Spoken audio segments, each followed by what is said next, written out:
that's really hard to do, what we're trying to build. We were trying to build a fairly complex engine. So we tried our hand at a bunch of other things, including a construction equipment and something in, on the testing side. Nothing was big enough for us to actually take a leap and start upon and spend the next 20 years of a life building. So we graduated out, took up jobs in different automotive firms, and figured that at some point in the next year or two, we'll figure out what to start upon. Now, just when we were graduating, me and another friend of mine, we were working on an idea of swappable battery packs for electric scooters. It's just a coincidence. This just came about as a part of a project that we were doing in our final year in a course. It was just an interesting concept at that point, right? If you can have swappable battery packs for electric scooters, that seemed to, at least on theory, solve all problems. Hey, certainly you can solve the problem of range, you can solve the problem of initial cost, you can solve the problem of, charging time, you can solve a whole bunch of problems. So like on paper, it seemed like a miraculous solution. And we went ahead and filed a patent. And since this was one of the last things that we filed while we were graduating out, we became pretty excited by this idea. So we started going deep into understanding the electric vehicle industry. We went out, started meeting people who had bought electric scooters, who had bought the only electric car in the country, Reva, at that point. We met a whole bunch of dealers, existing dealers, ex-dealers of electric vehicles. We also met a few of the companies who were selling these vehicles. So we met a fairly large crowd. Over 6 months of research, what started coming out was, well, two things came out in a big way. One was that everybody who had bought an electric scooter loved the concept of an electric scooter. They were very sold on the idea. They were very convinced that this was the future, right? Like this is what makes sense, and that's why they had bought it. They had bought into the story. The second big, very, very recurring trend was everybody who had bought an electric vehicle hated electric vehicles that were being sold in the market. None of them liked any single product out in the market. Whether it be the cars or whether it be the scooters, they really could not, like they could not believe that this is what was being sold. So this was obviously very interesting. Not sure how many of you know what sort of electric vehicles were sold back in 2012, but this is what the bulk of the market looked like. I mean the scooters. Most electric scooters would have a top speed of about 25 km per hour, a very, very poor acceleration. Well, because most of them would have about 250 watts of power, right? That's about 0.3-ish horsepower, so it's not really fast. Most of them would, the batteries were lead acid and would run out of juice in about 5,000 kilometers, which means practically every 8 to 12 months you would have to replace your battery pack. And it was not a happy experience because it was not a step drop, right? So after the first 3 or 4 months itself, your range started dissipating every week. Like you could feel it dropping every week. It started with 50 kilometers. Month 4, it was giving like maybe 45. Month 6, it was giving 35. Month 10, it was giving 20 kilometers. It was a very depressing experience. And then finally, it would take about 6 to 8 hours to charge it. The good thing was the vehicles were priced really low. So these vehicles would sell for about 30 to 35,000, right? So really cheap. Now, if you look at so we try to speak to people who are building these vehicles. We spoke to people who are selling these vehicles today, the existing dealers, and their rationale wasn't actually very wrong. Again, if you were to do a case study sitting in a room, it is not very wrong. Like their conclusion was that, hey, look at China. China is selling exactly this vehicle, and they're selling 30 million of them every year. That's twice the Indian overall two-wheeler market, right? Like they're massive, and they're growing like crazy. Everybody buys these vehicles in India.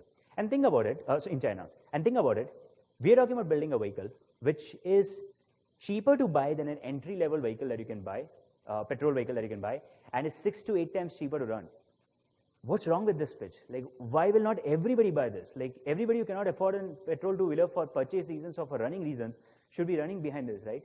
And their hope was that, it's just a matter of time, it's just a matter of publicity, it's just a matter of government support.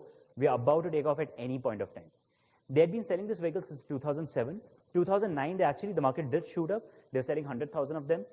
2012, I think they were selling 15, 20,000 of them across the country. That's it. They were less than 0.1% of the overall two-wheeler market at that point. Now, if you have a look at the consumer side, so their definition of a consumer is very clear, right? Somebody who is coming from low-income segment wants a very, very cheap, maybe also safe vehicle, right? That's the view that many of these companies probably had.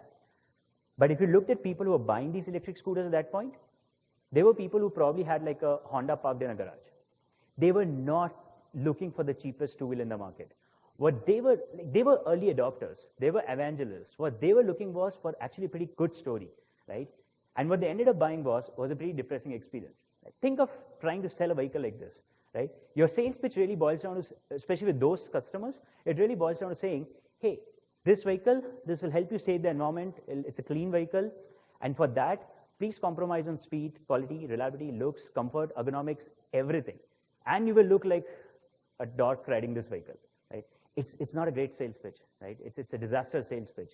And that's for the reason they were not selling a lot of them, right?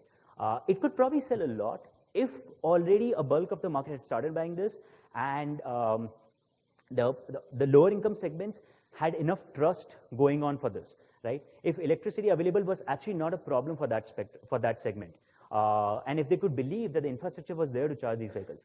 But none of that was true at that point.